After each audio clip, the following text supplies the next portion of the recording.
For this video, I'm going to tell you guys how awesome this episode was of Mushoku Tensei Season 2, Episode 2, featuring Discount Paul, Sarah Tsundere, Quagmire, and a bunch of NPCs. This episode is a perfect example of how well Mushoku Tensei tells their story, and it starts off with Rudy establishing what his goals are. His goal of this entire arc is what? He's trying to find his mom, but he himself is going through personal troubles. What are his troubles? Getting dumped. And one of the greatest nicknames came from this, and he's going by Doronuma Quagmire Giggity. So that name is like the perfect name for him, really. You got that little mix of perversion, and also he's in a situation, for real. He really is in a quagmire. So Doronuma, that's a great name for Rudy. Not only does the beginning of the episode sets us up for a great nickname for Rudy, it sets us up for the blonde tsundere character, Sarah, the redhead replacement.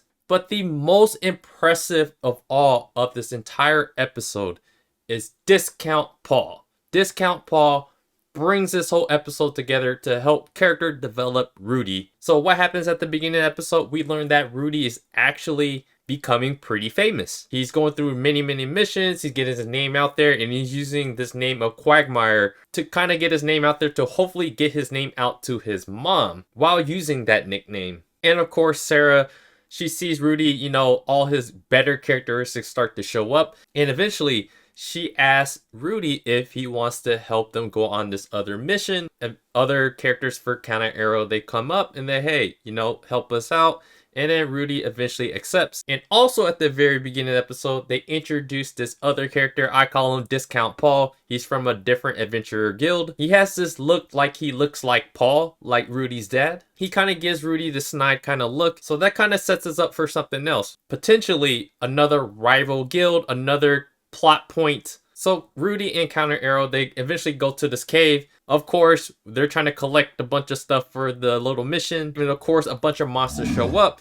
And as these monsters show up, they're struggling a little bit. And then Discount Paul shows up with his group. And of course, the assumption here is Discount Paul is this dickhead rival trope. At least in my head, I think that, he's just going to be this asshole character that kind of rivals with Rudy and his newer group that he's helping out. But in reality, this all becomes just a misunderstanding. And from that very instance of assuming that Discount Paul is going to be this, typical rival character to Rudy for this arc, it's a little bit different. He actually becomes this vehicle to help character develop Rudy. So after they squash their little beef and there's whole misunderstanding that, hey, look, they kind of gave us, two separate missions, but this cave that we're both going to that are supposed to be different actually connect with each other. So they kind of move on with their ways. They go back to collect their loot. And while everyone at the table is having a drink, Counter Arrow, and then Discount Paul and his group, he gets really drunk. He comes up in the middle of the episode to Rudy's group, and he starts to point out every single detail that he dislikes about this group. And he walks up to one of the blonde-headed mages from Counter Arrow. Discount Paul, he's a dickhead, so he punched him in his face because of that misunderstanding. But to him, he's like, yo, you should man up. You should not let another man just punch you in the face and just take it. You shouldn't do that. As a man, Discount Paul has a very good point. But eventually, it leads to him pointing out to Rudy. Rudy, what has he been the past couple episodes? He's been mopey. He's putting on this fake smile. He's like, my life sucks because, she banged me and then she left me and now I'm lonely. So through Discount Paul, he helps as the vehicle in the story to help develop Rudy because it directly points out in being straight blunt with Rudy that, look, man, you have it bad, but everyone else does too. Whatever your situation is, it can't be much worse than everyone else.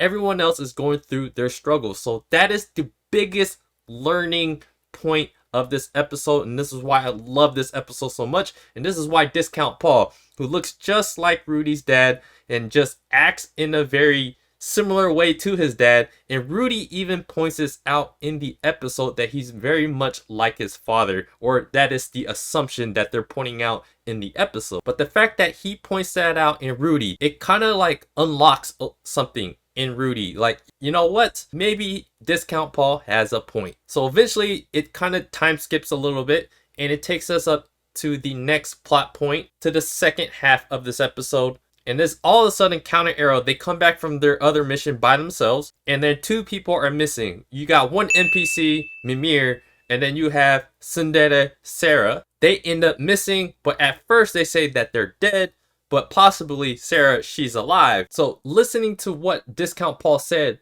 Rudis takes it upon himself to save Tsundere Sarah. He wanted to help someone and not turn his back like what that redheaded bitch Eris did to him. I got you, Rudy. You know what's better than getting dumped?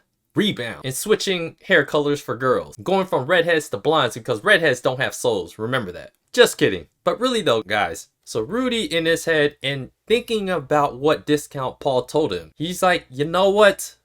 I can't turn my back on someone else. That is what it eventually led to through Rudy. He needs to make himself feel better. Like, in his head, he doesn't really care whether or not she's alive, but it's for himself to do something to help himself by helping someone else, because in his mind, in his head, he feels like Eris turned her back against him. So he doesn't want to have that same feeling. He doesn't want to do that, you know, for other people. That's helped them at least. So he goes out there in this little forest thing, and he sees a dead NPC, Mimir, and then he eventually runs into Sarah. And of course, man, Rudy's an OG. Rudy's a boss, and he doesn't even really know it. But he saves her, and then he helps heal her up. So in only 2 episodes, we have the Sarah Tsundere arc fully complete itself. She went from being a total dick to Rudy, and all of a sudden, she probably wants to bang him too. So what we learned today, guys, that Rudy can have a harem if he wants.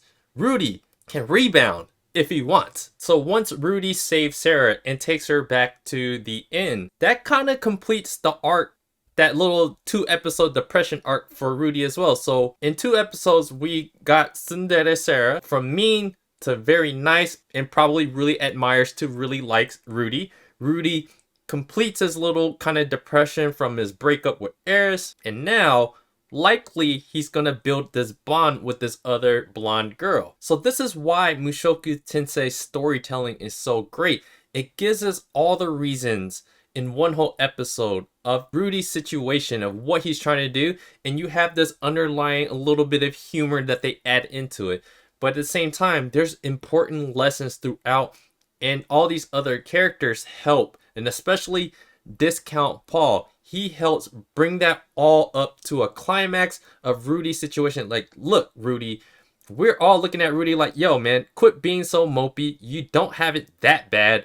You still got it in. And look, man, there's plenty of fish out in the sea. You just found a blonde-headed girl right here that's probably going to end up liking you because you're actually strong and you just saved her life. Bro, you're like Superman out here. You don't even know it, and you can shoot fireballs. So for me, all these characters, including Counter Arrow, all the way up to Discount Rudy, having that moment with him and bringing that all to a moment to be attacked for Rudy's character, I really love this episode because of that, because not everything needs to be, you know, fighting and explosions and stuff like that, which is really nice. But at the same time, Mushoku Tensei focuses heavily on the characters, character development, and they find interesting ways to introduce other characters to help build the MC up to go through issues. So any character that goes through and struggles, you know, ends up being pretty damn good because it builds depth to the characters, and it builds a lot of the audience's relationship to the character and feeling their situation, understanding their situation. And I just love this episode because of all of that in one whole episode. How they constructed it was done very, very well. And shout outs to Discount Paul. We all need a Discount Paul. We need a person that is blunt with people, that kind of gets to see, hey man, you're trying to hide a lot of things, but in reality, you need to face your problems and you need to be a man. You need to step up. And Rudy finally did it by the end of the episode. So I would love to see what happens next in this anime. There's like 3 episodes in, and I'm enjoying it so far. Mushoku Tensei, it has the same feel, the same vibes, the same great storytelling season 1 has. So yeah, guys, let me know what you guys liked about episode 2 of season 2 of Mushoku Tensei Jobless Reincarnation. I love that his name is Quagmire. You know, it's just those little hints of like humor that kind of helps, you know, have that little bit of comedic relief in the show, which is great. Discount Paul, man. I love it when they bring these kind of characters around because the writer has these characters. Even when Paul, the real Paul, had his little spat with Rudy when they first met up for the first time, what happened? They had this other character that Rudy was in like this kind of jail with, and then he helped develop Paul to help develop Paul and Rudy's relationship. So you kind of see this throughout the show, which is great. I love it. Let me know what you guys think, man. Do me a favor, guys. Hit the like button. Subscribe to the channel if you guys haven't already. Check out my blog, otakusen.com. Check out my anime collectibles channel where I collect plastic and cardboard. So I'll meet you guys over there. I appreciate you guys watching. I'll see you guys on the next video.